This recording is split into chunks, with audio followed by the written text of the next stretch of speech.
Top Med Talk. Alrighty, well this is Top Med Talk and we are back here at Anesthesiology 2018 in San Francisco. We are located at the Smith's booth 1519 in the exhibition hall. And we've been coming to you all day today and will be coming to you throughout the weekend talking about enhanced recovery. Now, this afternoon, we have some very special guests with us. First of all, I guess I should introduce myself, right? I'm Desiree Chappell, host of Top Med Talk, and I'm joined by my co-host, Mike Grocott. Hello, Mike. How are you? Very good. Good to be back. Yeah, it's good to be back at ASA, right? Make it every year, and same kind of buzz here in the exhibit hall this year. Yeah, it's a lot going on. Yeah, it's a lot. So, but I have two very special guests that have just given us a little bit of time this afternoon to talk about something that we're very passionate here on Top Med Talk about, and that is brain health. And we have Dr. Lee Fleisher, who is chair at the University of Pennsylvania. Lee, thank you so much for coming back and talking to us. I know we talk about brain health a lot, but it's really important. We have, and what was really fortunate is Dan Kahl invited Sarah Locke from AARP to join us today for a panel that will be occurring in about half an hour. And when I was looking for a partner for this initiative, I thought it was critically important to really engage the patient. And in the U.S., which will be interesting when Mike can comment, there's no better partner when looking for senior adults, or Sarah will be able to define what we mean by that as AARP. And I was really fortunate, as you will shortly hear, why Sarah is the ideal partner. So, right. So we have Lee Fleisher, and then we also have with us Sarah Locke from the AARP. Sarah, thank you so much for joining us. I really appreciate it. So can you give us a little bit about your background, what your title is, and what you do at the AARP? Sure, Desiree. Thanks for having me. Yeah. My name is Sarah Locke, and I'm Senior Vice President for Policy at AARP.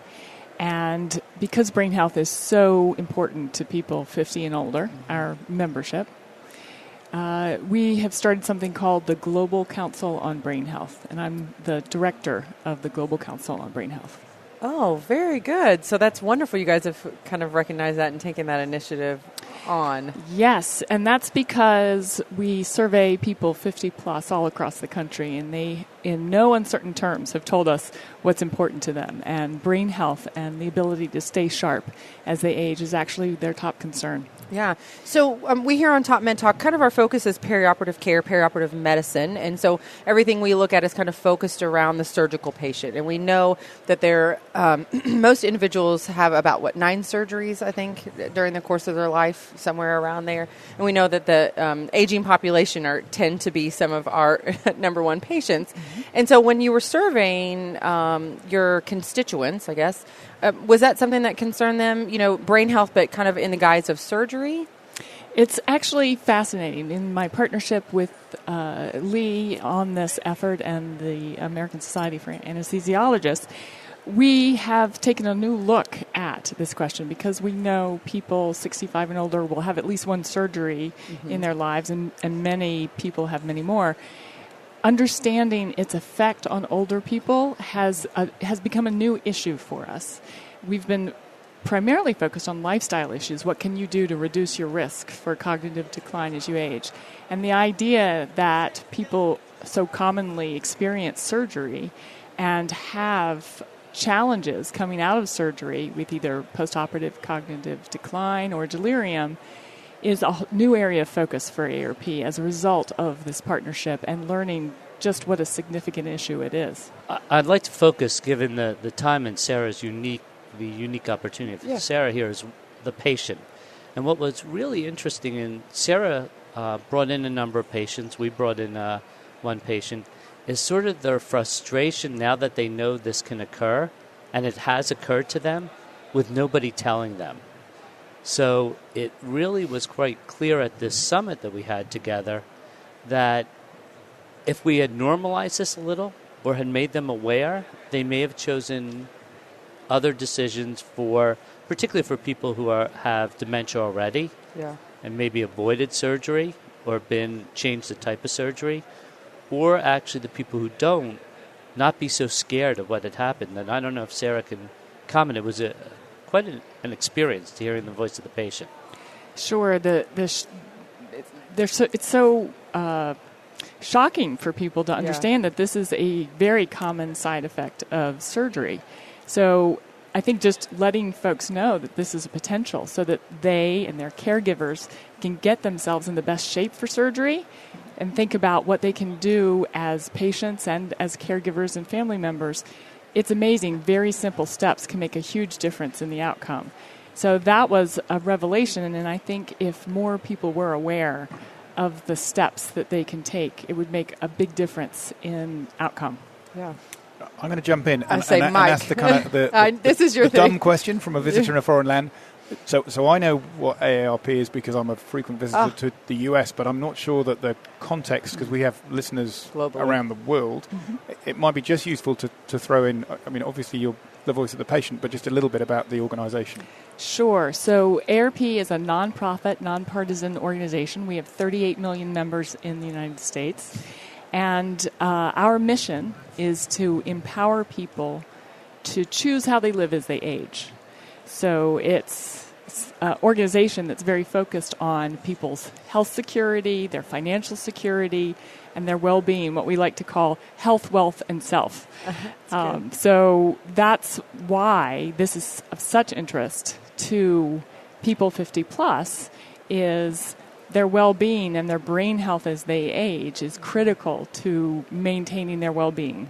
So your membership is not far off the entire voting population of the United Kingdom. That's extraordinary for an organisation. And is there anything like this in the UK? So there are some organisations, but I'm not aware of anything that is quite that focused in that direction. We have patient organisations, and we have older folks organisations of different types, but I'm not aware there's a unifying body. You may know better. Yes, actually, Age UK in the United Kingdom partners with us to form the Global Council on Brain Health. They're not exactly like AARP, and they do direct services, but it's another organization that focuses on the well-being of older people, and they've been fantastic partners. And part of the inspiration that we have a global council is finding this interest is, of course, not just unique to the United States. Right. People all across the world are concerned about their brain health. And they're a great organisation. I know they were, but not a membership organisation. Somewhat Correct. different. You know, they're a charity who fund research and services, as you say. But one of the things that we really need, and we needed the help of a group of going outside of us and really reflecting back, is if we were to educate patients, how do we do it without scaring them? Yeah.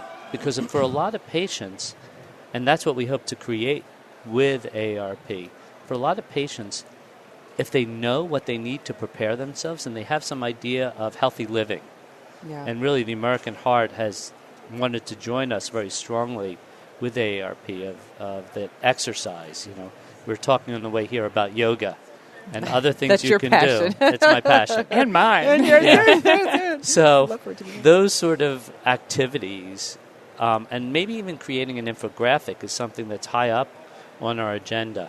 Yeah. So we have a lot of listeners from varied backgrounds. So I heard you talking about the American Heart Association. Who other types of physicians are you bringing in to the Brain Health Initiative, and how is that working with the AARP as well? Our scientists have worked with the Alzheimer's and Dementia Group, and in fact, many patients are actually fearful that what we're talking about with delirium, they confuse delirium and dementia. Mm-hmm. And they confuse the short-term effect with they're actually becoming demented.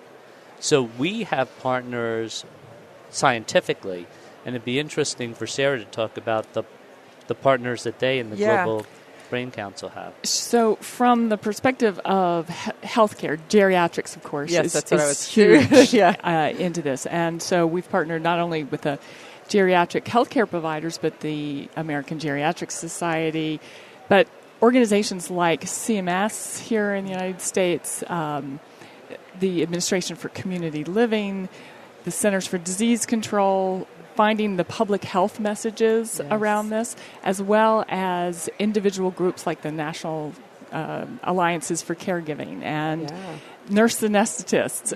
Really, there are so many different groups who have a role to play in this.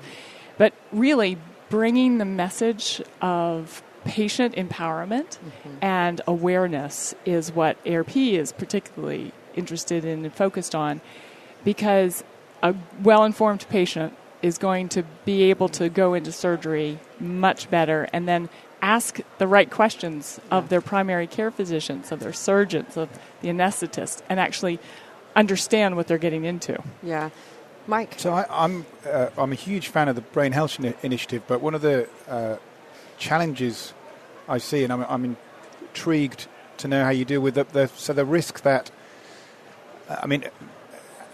so from my own family. So my mother's terrified of the thought of dementia. Her mother was very disabled in later life from dementia, and therefore anything that sort of links to that at all, she's very nervous of. And I wonder how you avoid the sort of unintended consequence of the fear of a perioperative brain injury actually deterring people from surgery that may be in their best interest. How do we work that balance?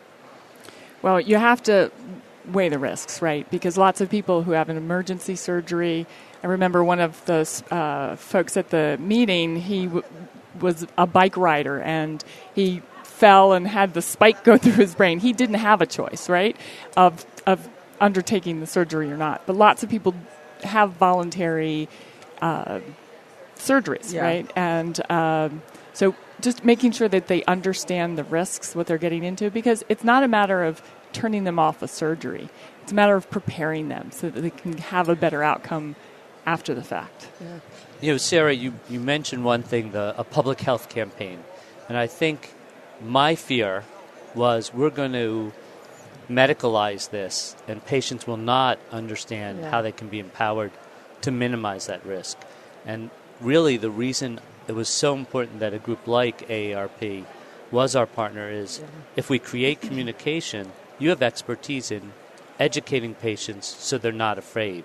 Mm-hmm. Any thoughts on how we go forward together?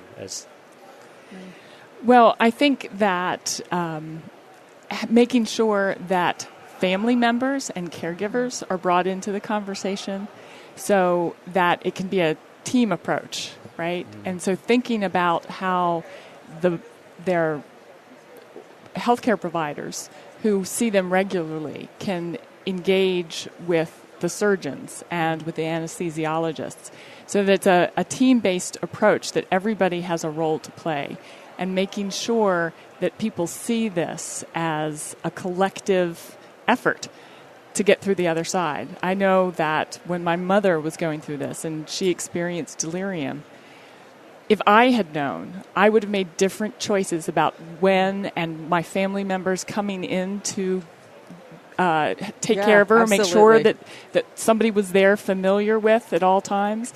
My dad, make sure that he had breaks so that when a very scary occurrence of delirium didn't terrify him, right? Yeah. So thinking about how all of these things fit together when you're a family member or you're a person undergoing the surgery, it's very empowering to understand that there are things that you can do and that eventually you probably will come out of it, that most people do recover eventually.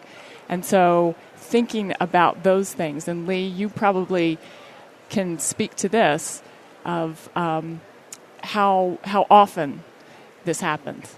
Yeah, I mean, the delirium in the 30 to 50%, the brain fog, we actually don't know because people didn't have the right nomenclature. We call it postoperative cognitive dysfunction, but nobody's asking. But, just your answer reminded me why I came to you, because I'm not convinced, and maybe you're better in the UK than we are, of even thinking that way, of that team-based approach to the education. Yeah, I don't think we are, and honestly, listening, I think it's an inspirational partnership. There's something that we could take back and learn from. It's great to hear. Yeah, that's wonderful. What a great way to end. Sarah, Thank you so much for taking the time to sit down with us. I hope we can, talk to you guys in the future in the AARP. I think this partnership with the Brain Health Initiative is great, but just, again, the education piece of what you guys are doing, and some of our listeners, too, I think would love some engagement there. So thank you again for sitting down. And Lee, of course, as usual, we love having you on Top Med Talk. Thanks so much. Always a pleasure. All right. Thank so you, be sure to join us again. We have Tim Miller, who's going to be coming up here at 3 o'clock to sit with us and talk about fluids. Make sure that you have subscribed to Top Med Talk this weekend so you can be entered to win our Marshall Amp speaker.